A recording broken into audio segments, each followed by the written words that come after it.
Just need to rant real quick. Dating at nearly 40 post divorce fucking sucks. I did it, y'all. I just hit the send button to file for my divorce. When I was 50, I got on all the apps after I got separated and was in the middle of a divorce from my husband. I was 50 at the time. I'm now 60. Gentlemen, welcome back. What you just watched is what happens when a stock crashes after 20 years of artificial inflation. Every man here has done it. He looked at your wife across dinner. Maybe it's just a Tuesday. Maybe she's in her old hoodie and you told her she was beautiful and you meant every word. That's not the problem. The problem is she wrote it down, compounded the interest, built an entire portfolio around it. And the day she decided to take herself public, she found out that love is not a market price. 3 women, 3 separate crash reports, same underlying asset. Let's go through the tape. Okay, this is like the 3rd time I've done this. So I'm going to talk a little faster and hopefully I get through my story. When I was 50, I got on all the apps after I got separated and was in the middle of a divorce from my husband, who is the father of my children, and we get along just fine. Anyways, everything's fine between us. So I went on a bunch of dates. I posted pictures within 2 or 3 days of posting them, so I look like my pictures. I talked pretty extensively on my profile about what I was interested in and got some interesting dates out of it. Didn't really work out with most of them. That some of them were like, hey, I'm not into this, bye. And sometimes I would say, hey, I'm not into this, bye. Except for this one guy.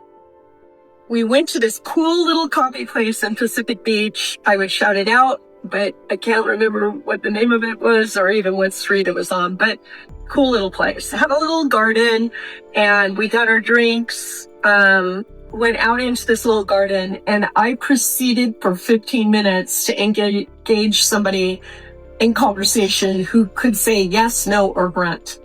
And even though his grunt was kind of sexy, I'm not into that. Like, I want somebody who's going to engage me in conversation.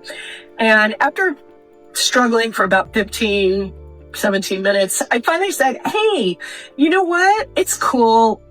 You're cute and I wish you the best, but it doesn't seem like it's really clicking. So let's just split.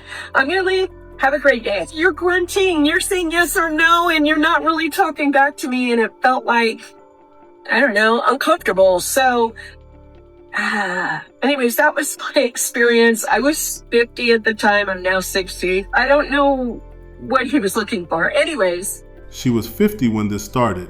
She is 60 now. 10 years, gentlemen. Let that breathe. A decade of first dates that didn't click. And this is the one she still tells. A cute man in a Pacific Beach garden who grunted instead of performing a TED Talk on command.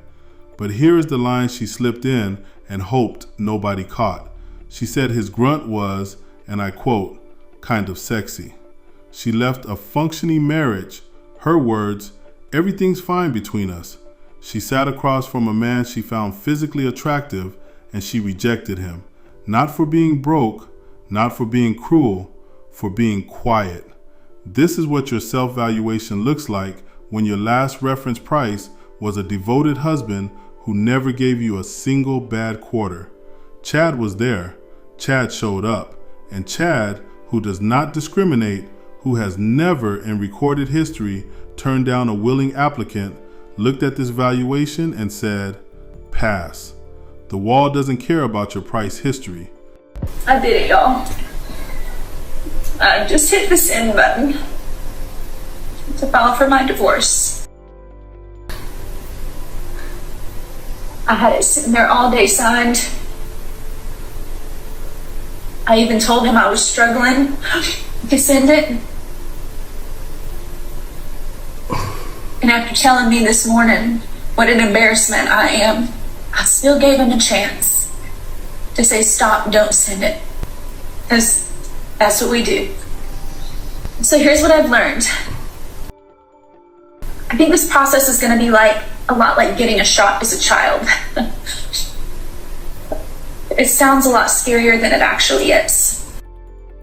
It certainly can't be as scary as what has been going on, or as painful. And while it hurt to hit that send button, it didn't hurt as bad as I thought. The thought of actually sending it hurt more than actually sending it, if that makes sense. Oh my gosh, sure.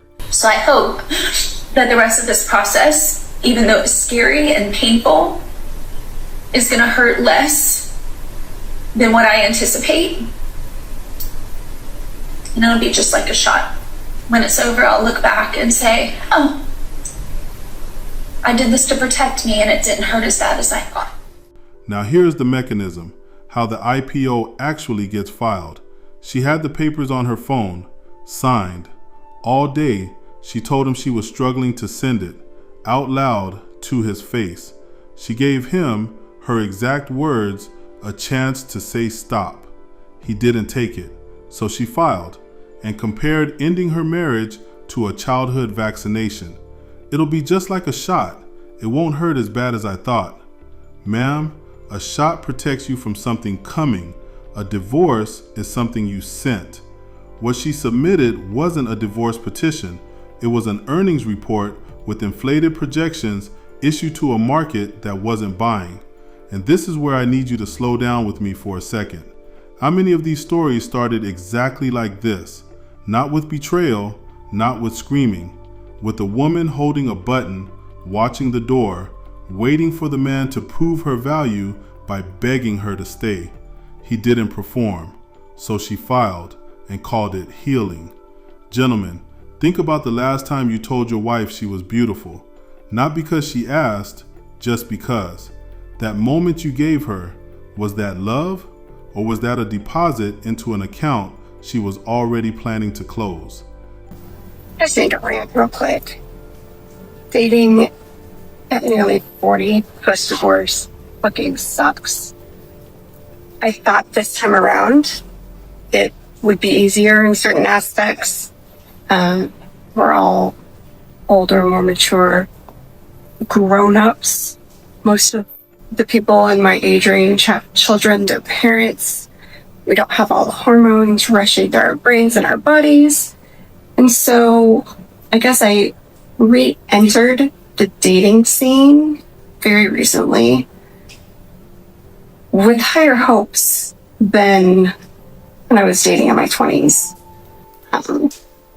Foolishly, I believed that, people were looking for people that they actually wanted to enjoy spending time with and truly just finding a partner in life.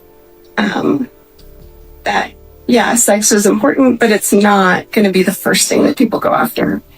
And I was wrong and sorely disappointed that I have gone out with has immediately either hinted at or demanded sex. They want sex and sex only, and if you're not willing to give that to them up front or quickly, they're not interested. They're acting like 16, 17, 18-year-old little boys instead of mature men, most of them parents of children. Like, a lot of them have daughters. Your daughters get to be dating age. Do you really want that to be what they have to deal with every time that they go on a first date, second date, third date with somebody? Is some asshole just trying to get them into bed? And when that doesn't happen, they just ghost them. They disappear. Like, when do y'all grow up? Nearly 40, post-divorce, back on the open market. She re-entered with higher expectations than her 20s. Everybody is mature now, grown-ups, parents. She believed men would want partnership, connection, depth. Every single man she met wanted one thing, immediately. She is genuinely outraged, and then she invokes their daughters. You have daughters. You want men treating your daughters like this? One question. You had a man who wasn't treating you like this. A man committed enough to marry you, build a life with you, tell you every Tuesday how beautiful you were. You left him, and you are now standing in the open market, morally astonished that the open market is the open market. Here's what the prospectus never prints. The private valuation dies the day you go public. Your husband wasn't the market. He was a single committed investor, full information, long time horizon, no exit strategy. The market is anonymous. The market does not remember who you were at 32. The market does not care what he said to you across the dinner table. The market just runs the numbers. I'll leave one thing for the comments. Woman 2 told him she was struggling to send it. She gave him the window. She waited. He didn't take it. Was that him failing her, or was that him finally being honest about what he wanted? Both answers are valid. Both answers are brutal. Drop it below. 3 women, 3 crash reports, 1 cause. They left men who overvalued them, lovingly, faithfully, every single day, and they went looking for a market that would agree.